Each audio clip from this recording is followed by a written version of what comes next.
और के सिन्हा जैसे कई जर्नल हैं, कुलकर्णी है, कोई विशंबर दयाल हैं, और भी कई लोग हैं, नाम भूल जा रहा हूँ, एक शिवाज जी हैं। ये तो डेली टीवी चैनलों पर बैठे ही रहते हैं। और मैं के सिन्हा साहब से पूछना चाहता हूँ कि आपने 75% को मकरा बोल दिया, बोला युद्ध में भी मकरा करते हैं। तो अब मैं के सिन्हा साहब को ये बोलता हूँ कि आप अपनी कार्रवाई के लिए तैयार रहो। ये सैनिक समाज जो है ना, आपके पीछे लग गया तो आपको बहुत मुश्किल होगा। अब कि 75% तो मकरा है और मकरे कुछ भी करेंगे। आपने अपने सर्विस के जीवन काल में कितना काम किया के सिन्हा साहब। आप अपनी क्वालिफिकेशन से अपने दम पर सेकेंड लेफ्टिनेंट भर्ती होके आए थे, और इन जवानों के कंधे बैठ के आप डिवीजन कमांडर मेजर जनरल तक बने। और उसके बाद में आपके अंदर इतनी क्षमता नहीं थी कि आप लेफ्टिनेंट जनरल बन पाते। तो सबसे बड़े आप मकरे हैं कि आप क्वालिफाई नहीं कर पाए वहाँ जाने के लिए, आप लेफ्टिनेंट जनरल नहीं बन पाए।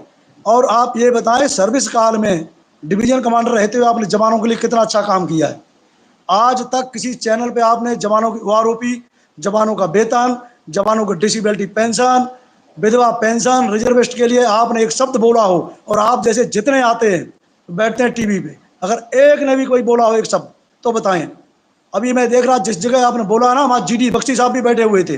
मैं इनका बहुत सम्मान करता हूँ जीडी बख्शी साहब का, लेकिन जीडी बख्शी साहब भी कभी नहीं बोले हैं जवानों के वेतन पे, चाहे वो पे कमीशन हो चाहे वो ओआरओपी हो, कभी एक शब्द नहीं बोला। अभी कुछ दिन से आपने बोलना शुरू किया आप लोगों ने 2-4 शब्द, और अग्निवीर के ऊपर आप बोले जा रहे हो, उसकी जड़ पे क्यों नहीं जाते हो।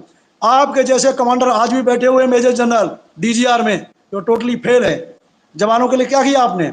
आपको अपने टाइम में पता था कि आप जवान की बेसिक पेंशन कितनी है। आप तो 50% ले रहे थे ना जनरल से ना। आप बताओ कि अशोक चौहान की पेंशन कहाँ गई 50%, जो लिखा हुआ था कि 2275 हवलदार का, और मेरी बेसिक 4500, तो मिला मेरे को 1883 रुपये। वो कहाँ गई बाकी बची हुई जनरल सेना आपके घर में। सबसे बड़े मकरे अगर आप हो तो 75% जनरल जो आप बैठे ना, वो मकरे हो। सेना का भट्टा बैठाया आप लोगों ने। अब ये कारगिल युद्ध अभी देख रहा था टीवी के ऊपर, वो एयरफोर्स के 5 हमारे जांबाज पायलट बैठे हुए थे, जो कारगिल हिल वगैरह कार्रवाई शुरू की थी उन्होंने। ये कारगिल युद्ध भी आपके जैसे किसी मकरे ब्रिगेडियर और जनरल की वजह से हुआ था। उसके दोषी भी आप ही लोग थे। इसके मैं कई एग्जाम्पल दे सकता हूँ जो मैं बोलना नहीं चाहता हूँ। संसद बटे के टाइम पे भी आपके जैसा कोई जनरल ही पकड़ा गया था कहीं, जो मकरागिरी कर रहा था। उससे पहले भी कहीं पकड़ा गया था, नॉर्थ ईस्ट में इधर भी पकड़ा गया था। 75% जवान बोलते क्या 25 से सेना चलती है। अब मैं जनरल सेना आता हूँ, उस पर कार्रवाई कैसे होगी। इस कार्रवाई के लिए आपको मैं बताता हूँ, जनरल बीपी मलिक साहब से कांटेक्ट करना। हमारे अशोक चौहान उनको क्या बोला 2016 में।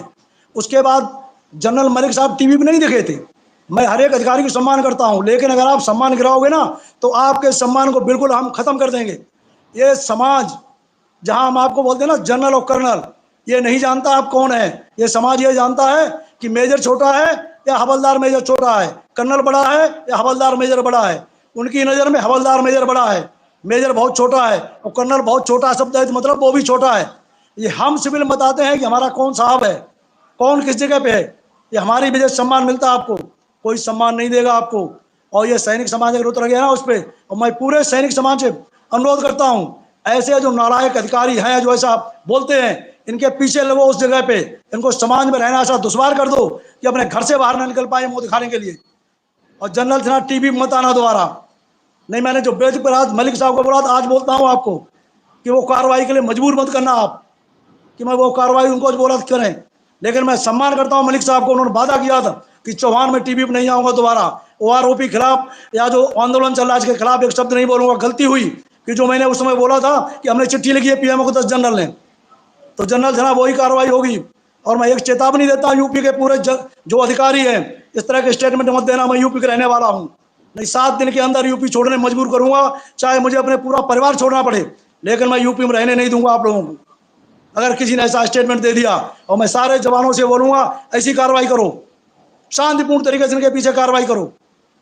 तुम लोगों की वजह से आज वो जवान शहीद हो रहे हैं, सेना का मनोबल गिरा रहे तुम लोग। अग्निवीर की जड़ में नहीं जा रहे हो, उनकी समस्या का समाधान कराओ।